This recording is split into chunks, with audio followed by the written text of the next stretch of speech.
Time is running out. The apocalypse is near. aPODcalyptic Times, the lighter side of the end, is here to usher in a new age of understanding. We're here with legendary groundling Ian Gary. Hey. Ian, welcome to the show. Thank you so much for coming out. Yeah, man. dude, thank you. What do you think will be the apocalypse? How's it going down? Well, here's the thing. This is what makes me laugh. I don't want to shit on the premise of the show. I feel, but I'm going. Thanks. I love it. No, I feel like when people talk about they say, like, what's the end of the world? And I don't think the world will ever end. Right. I think people probably will end, right? The earth will be fine. Well, I think the apocalypse is literally, it's the unveiling. Yeah. So it's like, we could have an apocalypse that almost nobody dies, but our humanity and life. Oh, okay, so you're going deep level. So it's that big shift. I can go either way. It's pretty deep here, bro. So I got both ways. To going either way.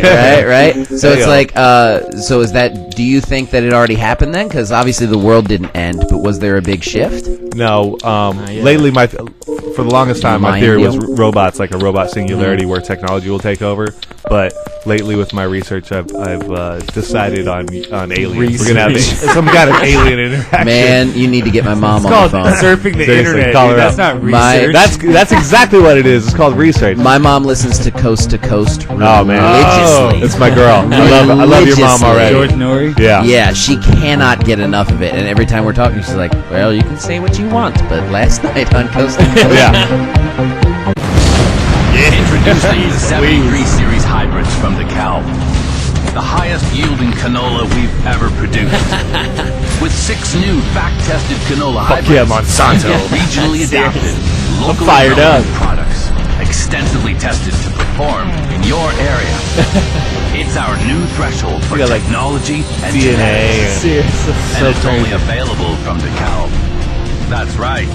DeKalb. You're on death row. Okay. You get a last meal. I want to know, but 3 courses. What do you start with? GMO corn. What is your main? What is your main with at least one side, and then a dessert? Okay, so it's appetizer, main, Appetizer, and then a dessert. yeah, but give me a side with that main. Okay.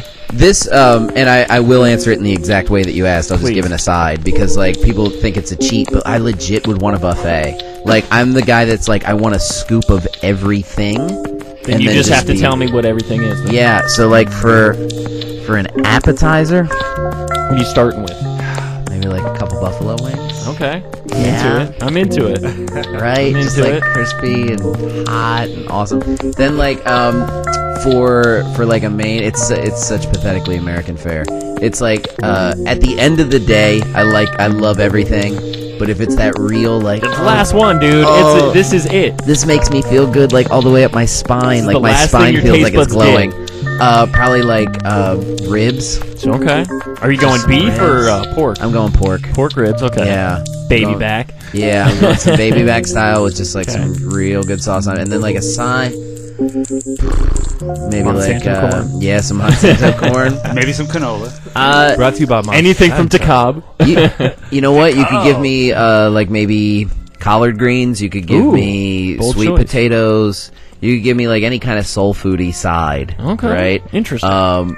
Which always kind of blew me away that, like, people call that soul food and stuff, because, like, I grew up in Maryland, which is, like, I guess a weird area of, like, Mason-Dixon line. Right. And so when everyone's like, "Oh, I'm sorry, that's like black food," and I'd be like, that's all my aunts and uncles ever gave me. Like, it always made me laugh when that stuff would be, like, the stereotype of, like, watermelon and fried chicken, because I was like, every summer picnic I ever had in my life was watermelon and fried chicken, so I don't know what's going on. But yeah, so something like that, Okay. right? That's the side. Soul food And side. then- yeah, and then a dessert. Oh, This is the part I'm really interested in. This I care about. I'd have to think about it, but my instinct is like a brownie sundae.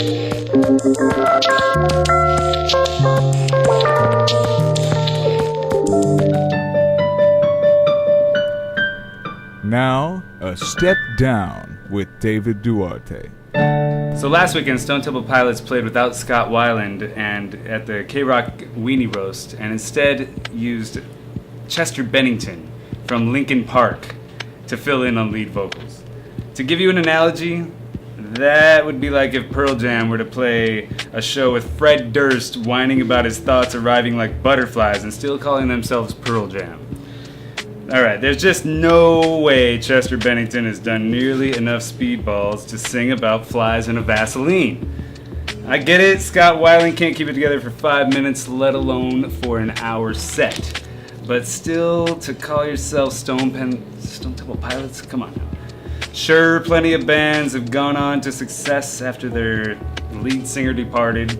You know, Chicago still had some hits after Peter Cetera decided that he was going to be the hero you've been dreaming of. But when Zach De La Rocha didn't want to front Rage Against the Machine anymore, the band didn't still call themselves Rage Against the Machine. They changed their name to Audioslave, got a new singer, and had some new songs. They didn't rest on their past success, and they created a whole new sound with Chris Cornell. Now Stone Temple Pilots is suing Scott Weiland for using the band's name, and obviously Weiland is a crackhead and can't be trusted, but fuck, man. Get over yourself, Stone Temple Pilots.